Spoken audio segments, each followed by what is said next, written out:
100 ವರ್ಷದ ಈ ಒಂದು ಪಥಸಂಚಲನದಲ್ಲಿ ಬೆಂಗಳೂರು ಕಡೆ 100 ಭಾಗದಲ್ಲಿ ಇವತ್ತು ಈ ಒಂದು ಆರ್ಎಸ್ಎಸ್ ಗಣವೇಶಧಾರಿಯಾದಂತ ಪಥಸಂಚಲನ ನಡೀತಾ ಇದೆ. ನಾನು ಕೂಡ ಪದ್ಮನಾಭನಗರದಲ್ಲಿ ಪಿಸಿ ಮೋಹನ್ ಅವರ ಜೊತೆ ನಾನು ಕೂಡ ಭಾಗಿಯಾಗಿದ್ದೀನಿ. ನಮಗೆಲ್ಲ ಹೆಮ್ಮೆ ಇದೆ, ನಾನೊಬ್ಬ ಆರ್ಎಸ್ಎಸ್ ಕಾರ್ಯಕರ್ತ ಅನ್ನೋದು ಹೆಮ್ಮೆ ಇದೆ. ಮಾತೃಭೂಮಿಗೋಸ್ಕರ ಯಾವುದೇ ಸಂದರ್ಭದಲ್ಲಿ ಮಾತೃಭೂಮಿಗೆ ಕಷ್ಟ ಬಂದಾಗ ಮಾತೃಭೂಮಿ ಜೊತೆ ಭಾರತದ ಜೊತೆ ನಿಲ್ಲುವಂತ ಒಂದು ಟ್ರೈನಿಂಗ್ ನಮಗೆ ಕೊಟ್ಟಿದ್ದಾರೆ.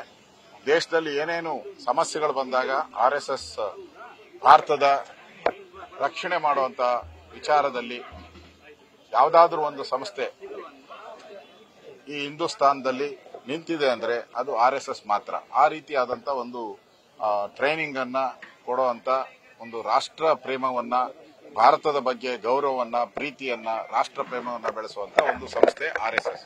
ಇವತ್ತು ಅದಕ್ಕೆ 100 ವರ್ಷ ತುಂಬಿದೆ. 100 ಕಡೆ ಇವತ್ತು ಬೆಂಗಳೂರಲ್ಲಿ ಮಾಡ್ತಾ ಇದ್ದೀರಿ. ಇವತ್ತು ನಾನು ಕೂಡ ಭಾಗವಹಿಸಿದ್ದೀನಿ, ಹೆಮ್ಮೆ ಇದೆ. ಇವಾಗ ಸಂಘದ ಪ್ರಾರ್ಥನೆ ನಮಸ್ತೆ ಸದಾ ವತ್ಸಲೆ ಮಾತೃಭೂಮಿ ತ್ವಯಾ ಹಿಂದೂ ಭೂಮಿ ಸುಖಂ ವರ್ಧಿತೋಹಂ ಆ ಗೀತೆಯನ್ನು ಆಡೋ ಮುಖಾಂತರ ಇವತ್ತು ನಮ್ಮ ಇದು ಪಥಸಂಚಲನ ಪ್ರಾರಂಭ ಆಗಿದೆ. ಈ ಒಂದು ಕಾರ್ಯಕ್ರಮದಲ್ಲಿ ಭಾಗವಹಿಸಿರುವ ಹೆಮ್ಮೆ 100 ವರ್ಷದಲ್ಲಿ ನನಗೆ ಪುಣ್ಯ, ಆ ಒಂದು ಯೋಗ ನನಗೆ ಸಿಕ್ಕಿದೆ. ಯಾರ್ಯಾರು ಭಾಗವಹಿಸಿದ್ದಾರೆ ಅವರೆಲ್ಲರೂ ಕೂಡ ಇವತ್ತು ಪುಣ್ಯವಂತರು ಅಂತ ನಾನು ತಿಳ್ಕೊಂಡಿದ್ದೀನಿ. ಸೆಲೆಬ್ರೇಷನ್ ಮಾಡ್ತಾ ಇದ್ದೀವಿ. ಕಾಂಗ್ರೆಸ್ ಹೇಳುತ್ತೆ ಆರ್ಎಸ್ಎಸ್ ನ ಬ್ಯಾನ್ ಮಾಡಬೇಕು ಅಂತ ಪದೇ ಪದೇ ಹೇಳ್ತಾ ಇದ್ದಾರೆ.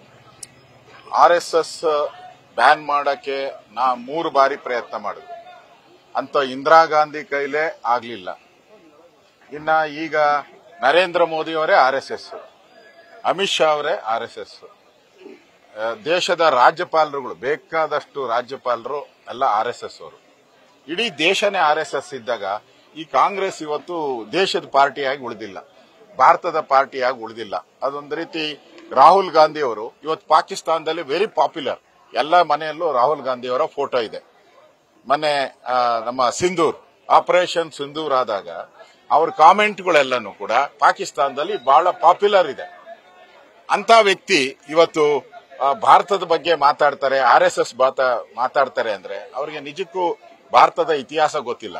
ಅವರು ವಿದೇಶದಲ್ಲೇ ಆಲ್ಮೋಸ್ಟ್ ಆಲ್, ನಿನ್ನೆ ನಾನು ಮಾಧ್ಯಮದಲ್ಲಿ ನೋಡ್ತಾ ಇದ್ದೆ, ಸುಮಾರು 61 ವರ್ಷದಲ್ಲಿ 60 ಬಾರಿ ಅವರು ವಿದೇಶಕ್ಕೆ ಯಾವುದೇ ರೀತಿ ಇನ್ಫಾರ್ಮೇಶನ್ ಕೊಡದೆ ಸರ್ಕಾರಕ್ಕೆ, ಯಾಕಂದ್ರೆ ಅವ್ರಿಗೆ ಎಸ್ಪಿಜಿ ಇದೆ, ಎಸ್ಪಿಜಿ ಅವ್ರಿಗೂ ಇನ್ಫಾರ್ಮೇಶನ್ ಕೊಡದೆ ಕಾಣೆ ಆಗಿದ್ದಾರೆ ಅಂತ ಎಸ್ಪಿಜಿ ಅವರೇ ಕಂಪ್ಲೇಂಟ್ ಮಾಡಿದ್ದಾರೆ ದೇಶಕ್ಕೆ. ಏನಕ್ಕೆ ಹೋಗಿದ್ರು, ಯಾವ್ಯಾವ ದೇಶಕ್ಕೆ ಹೋಗಿದ್ರು, ಇದೆಲ್ಲ ಕೂಡ ಕ್ವಶನ್ ಮಾರ್ಕೆ. ಅಂತವರು ಆರ್ಎಸ್ಎಸ್ ಬಗ್ಗೆ ಮಾತಾಡುವಂತ ನೈತಿಕ ಅಧಿಕಾರನೇ ಇಲ್ಲ.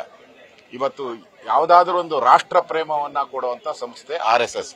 ಇವ್ರಿಗೆ ಆ ರಾಷ್ಟ್ರ ಪ್ರೇಮನೂ ಇಲ್ಲ, ಓಟಿನ ಪ್ರೇಮ ಇವ್ರಿಗೆ. ಕಾಂಗ್ರೆಸ್ ಅವರಿಗೆ ಓಟಿನ ಪ್ರೇಮ, ನಮಗೆ ರಾಷ್ಟ್ರ ಪ್ರೇಮ. ಅಕಸ್ಮಾತ್ ದೇಶದಲ್ಲಿ ಮೊದಲು ಯಾವುದು ಅಂತಂದ್ರೆ ನಾವು ಬಿಜೆಪಿ ಅಂತ ಹೇಳಲ್ಲ, ನಾವು ಭಾರತೀಯರು ಅಂತ ಹೇಳುವಂತ ಅವ್ರನ್ನ ಕೇಳಿ ನೀವು. ನಾವು ಸೋನಿಯಾ ಗಾಂಧಿ ಅವರು, ರಾಹುಲ್ ಗಾಂಧಿ ಕಡೆಯವರು ಅಂತಾರೆ. ನಾವು ಯಾವತ್ತೂ ಹಂಗೆ ಹೇಳಲ್ಲ. ನಾವು ಭಾರತದ ಪುಣ್ಯಭೂಮಿ, ಜನನಿ ಜನ್ಮಭೂಮಿ ಸ್ವರ್ಗಾದಪಿ ಗರೀಸಿ ಅನ್ನೋ ಹೇಳುವಂತ ಜನ ನಾವು. ಅವ್ರ ಹಂಗಲ್ಲ. ಅವರು ಹೇಳಿದಾರಲ್ಲ ಡಿ.ಕೆ. ಶಿವಕುಮಾರ್ ಅವರು, ನಾನು ಕಾಂಗ್ರೆಸ್ಗಾಗೆ ಇದ್ದೀನಿ, ಕಾಂಗ್ರೆಸ್ಗಾಗೆ ಸಾಯ್ತೀನಿ ಅಂತ ಹೇಳಿದ್ದಾರೆ. ನಾವ್ ಹಂಗಲ್ಲ, ನಾವು ದೇಶಕ್ಕಾಗಿದ್ದೀರಿ, ದೇಶಕ್ಕೋಸ್ಕರ ಸಾಯ್ತೀರಿ ಅಷ್ಟೇ.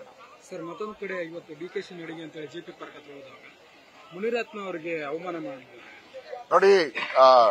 ಸರ್ಕಾರದ ದುಡ್ಡಲ್ಲಿ ಮಾಡ್ತಾ ಇರೋ ಕಾರ್ಯಕ್ರಮ, ಪೇಜ್ ಗಟ್ಟಲೆ ಅಡ್ವರ್ಟೈಸ್ಮೆಂಟ್ ಕೊಟ್ಟಿದ್ದಾರೆ, ಸರ್ಕಾರಿ ಕಾರ್ಯಕ್ರಮ ಅಂತ. ಅಲ್ಲಿನ ಲೋಕಲ್ ಎಂಎಲ್ಎನ ಎಂಪಿನ ಖರೀದಿ ಮಾಡಿ ಅವಮಾನ ಮಾಡಿದ್ದಾರೆ, ಸಂವಿಧಾನಕ್ಕೆ ಅಗೌರವ ತಂದಿದ್ದಾರೆ, ಪ್ರಜಾಪ್ರಭುತ್ವಕ್ಕೆ ಅಗೌರವ ತಂದಿದ್ದಾರೆ. ಈ ದೇಶದ ಮೇಲೆ ಎಮರ್ಜೆನ್ಸಿ ತಂದು ಎಲ್ಲರನ್ನ ಜೈಲಿಗಟ್ಟದಂತ ಪಾರ್ಟಿ ಕಾಂಗ್ರೆಸ್. ಇವತ್ತು ಕರ್ನಾಟಕದಲ್ಲೂ ಕೂಡ ಅಲ್ಲಿನ ಶಾಸಕರಿಗೆ, ಲೋಕಸಭಾ ಸದಸ್ಯರಿಗೆ ಗೌರವ ಕೊಟ್ಟಿಲ್ಲ, ಅಲ್ಲೇ ಮಾಡೋ ಪ್ರಯತ್ನ ಮಾಡಿದ್ದಾರೆ ಮುನಿರತ್ನ ಮೇಲೆ. ಇದೊಂದು ಖಂಡನೀಯ.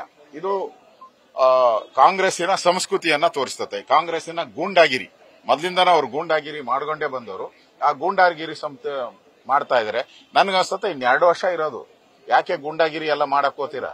2 ವರ್ಷ ಆದ್ಮೇಲೆ ಇದೇ ನಿಮ್ಗೆ ರಿಪೀಟ್ ಆಗುತ್ತೆ. ನೀವೇನೇನ್ ಮಾಡಿದರೋ ಅದೆಲ್ಲಾನು ಕೂಡ ಜನ ರಿಪೀಟ್ ಮಾಡ್ತಾರೆ ನಿಮ್ಗೆ.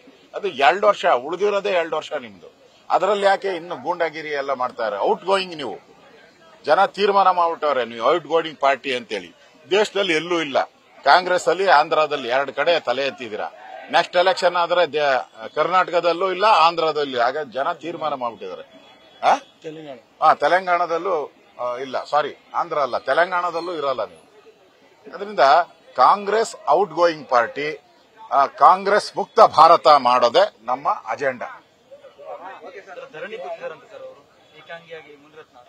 ನಾವು ಬೆಂಬಲ ಮಾಡ್ತಾ ಇದ್ದೀರಿ.